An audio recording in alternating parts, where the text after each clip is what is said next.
towards Pakistan, the question that I have to answer in the position I sit is, why haven't we done better? What is the problem? Why is it that our country's reality is not depicted as it should be? I was in Washington, the former ambassadors sitting here, and they would probably recall, I always used to say that when you have somebody from Washington come to Pakistan physically, and when they return to Washington and you talk to them, there are changed perspectives about Pakistan. They go thinking things which are very negative, which are far away from reality. When they come back, they say, oh well, my eyes have opened up. This is completely different. I thought this was a different country. That's the perception reality gap that we have struggled with. So using that as the preamble, let me first say that I do not believe that we should be striving towards one national narrative. I think there are multiple narratives that have to come together to create a whole, which is what Pakistan stands for as a country and as a nation. And narratives always have to reflect reality.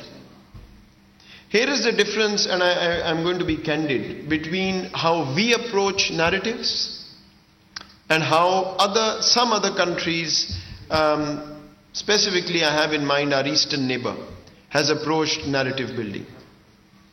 Our model is to project our rightful reality to the world. Their model is to create a whole global network of fake news to malign others. And Pakistan, of course, being the principal target, we've seen in the EU Disinfo Lab report last year, detailed account of 114 countries, 750 plus websites, fake NGOs accredited at the UN, etc., etc. So the first thing I want to clarify is, when we talk about narrative projection, we are thinking of projecting what our reality is, not creating narratives which are not linked to reality. In any case, those narratives don't hold. When you show planes flying over the UK as planes belonging to Pakistan flying in Panjshir, you will be debunked and you will be humiliated for that. The next point is, if we want to think about narratives, I want to give you my example. When I came into government, my first experience, I'm a rookie. There are people who've spent their entire lifetime in government. People ask me, what was the first thing that you found different than what you'd expected? And my answer is that was the first time I really truly realized that Pakistan has a real positive story to tell the world. We actually have a story that is compelling, logical, true, which we must put out to the world for them to understand who we are and what we stand for. And to be self-critical, I also realized we were far behind other countries in terms of strategic communication. We were, and to some extent maybe even today, we were living in the world of public relations. We were living in the world of press releases. We were living in the world of responding to things at our own time. The world has moved on. It's the world of Twitter, it's the world of Facebook, WhatsApp, it's the world of sound bites, it's the world of real-time engagement with communication. So one of the reasons I immediately picked up on why we were not where we were was that we were still following a very conventional model of strategic communication to build narratives. Second, of course, there was an elephant in the room, which is that our strategic interests did not align fully with the West on Afghanistan. And since Pakistan was being seen from an Afghan lens, every single problem was being blamed on Pakistan to scapegoat us. But leave that aside, that's not for today. In terms of the narratives, I think there has been an issue of us being very conventional. The second thing I'll point to in terms of self-critique is, I think too often we speak our language to others. What do I mean by that? It's a horses for courses problem. You can't go with the same narrative and talking points to every occasion, every audience, and expect that it will work everywhere. Depending on where you go, what you're talking about and who you're talking to, it's a very different approach. Even the messenger matters a lot. So much more homework was needed on that count, on who is operating where to convey what message and how are you making that case. I'll give you an example again. Sorry, I cross my line of my talking points always, but you know, Pakistanis, very, very good, accomplished, used to come to Washington and speak at think tanks. And I was at one myself for over a decade. And when they finished their talk, I would have understood every single point they were making. But at the same time, I knew that not a single point they're making has been absorbed by the American audience. Because the approach was perhaps very good for us, but alien for them. So the second point was, how do you actually maneuver yourself to make sure that you are targeted in what you're trying to achieve? Third, and perhaps most important, I felt, and again I'm saying I because I was new, so I just had the advantage of looking at it from the outside. Doesn't mean I'm right, but just to explain where we went with this, I need to lay this out. The third one, which actually bothered me the most and continues to. There is something in our culture of communication, less so domestically but more so internationally, because that's been my focus. We are shy in presenting our view unapologetically. That's what my view. But again and again I felt, we have a story to tell. We know how to tell the story. Why isn't this conversation being done far more unapologetically, not emotively, far more unapologetically, to clarify that Pakistan is going to do X, Y, Z because it's in our strategic interest?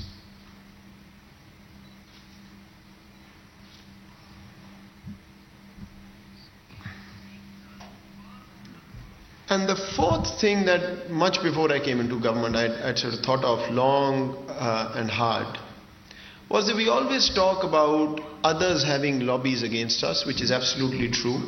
Indians spend more time undermining Pakistan than perhaps looking after themselves. I have seen this, I've witnessed this, I've felt it, I've been a victim of it, frankly. If you go and look at, the conversations about me as a think tanker, half of them were basically saying, oh, this guy is a Pakistani plant. So there I thought the issue that we need to address, what the others are doing. Why isn't my voice being heard more? And the answer I reached was, how many me's are writing books? How many me's are actually appearing to give my point of view, rather than depending on somebody else to say what I hope they will say? So is my presence enough? How many of Pakistanis who understand Pakistan are in think tanks in key capitals? Mind you, I also want to clarify something. I always used to get this. Just because you're Pakistani sitting in a think tank doesn't mean you have to talk about what the Pakistani state stands for. You can critique, The difference is you need people who understand the context from within, rather than having an outside-in look into Pakistan and just making up their mind. One of my first bosses in the field, Steve Cohen, a very famous name in South Asia policy in Washington, wrote a number of books, including the first one on Pakistan Army, actually. Once told me that for Pakistan, the rule in Washington is, if you know the country from afar, you are I'm forgetting now, but you are a commentator. If you have flown over Pakistan, you are an expert. And if you've landed in Pakistan, you are a lifetime scholar. So, why am I not writing? And yesterday, as Ahmed Chaudhry Sahib, the former foreign secretary, came to me with his new book, and the only thing I told him as soon as I saw him was, frankly, I don't care about the book as much as the fact that you've written it. Because at least you've put out your perspective. So these were the issues that I really thought we need to work on. Let me just transition quickly to policy to say, when you create narratives, there are certain prerequisites for that. First of all, you have to have a whole of government coordinated approach. You can't have narratives in which you are inherently contradictory about what you are telling the world. And let me also tell you, this is a work in progress for us. It's almost impossible in this new world of Twitter, etc., to coordinate fully. No country can do it. And in democracies, of course, you should have different views. But on key foreign policy issues, on key issues where you talk to the world, beyond a point, contradiction means confusion. And so the more we can coordinate, the better results we will get. Second, you can't have national narratives which don't have public buy-in. I can't sit in my office and create a narrative and just hope that the entire country stands behind it. So the first one is still somewhat more easier to manage, which is better coordination, a system that works on communication as strategic communication rather than in silos. The second one really requires national dialogues on key areas of what Pakistan is and what we stand for. If I were to list them, let me just put 5 down, and there could be many more. First of all is our character as a Islamic country. What is the narrative that we build around that as identity? Second, unity in diversity. This has been sort of the key element of tension, if you will, in society. How do we come at that? Third, human welfare for all. The whole concept of Riyasat-e-Madina, and whichever way you put it, is essentially human welfare for all. Not for only the rich and elite, but for all.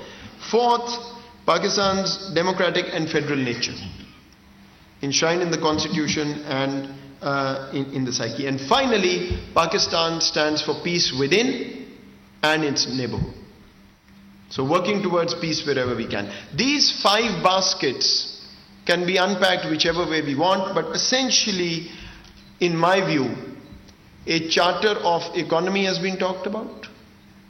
I would say a charter of national security, and not a charter, but a charter, if you will, on identity. These 3 national dialogues are necessary, and dialogue doesn't really mean sitting down and talking to everybody, but you understand what I'm saying, to bring this public buy-in to our national narratives as we move forward. There are 3 words that I use constantly, and if you've heard me, you must have heard these. Approach to narratives.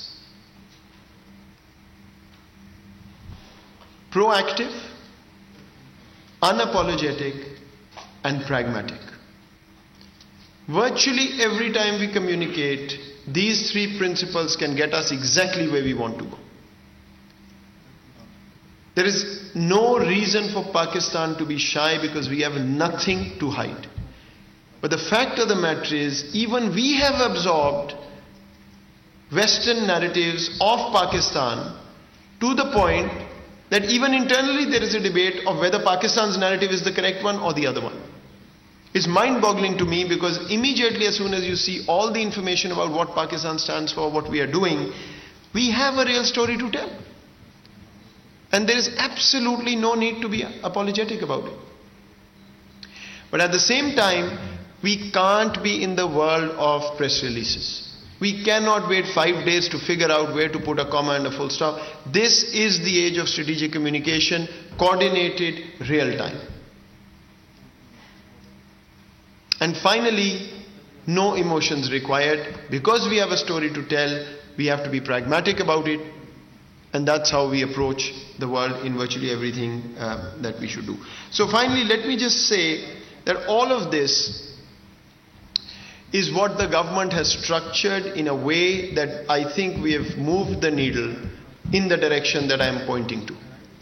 A fully coordinated structures, conversations about how to approach this proactively. Of course, all of this is always a work in progress. And now where we need to work most is, number one, to convince ourselves of our story, which the world has to hear, where I repeat, Pakistan has absolutely no reason to hold back. The kind of sacrifices we have made for the world, the kind of losses that we have borne because of things that were not of our making, and most importantly, the utility of Pakistan for the world as the 5th largest country, as a nuclear power, as a geo-economic location, as a hub for trade and transit, is fairly unique. We just need to make sure we are convinced of our own strengths.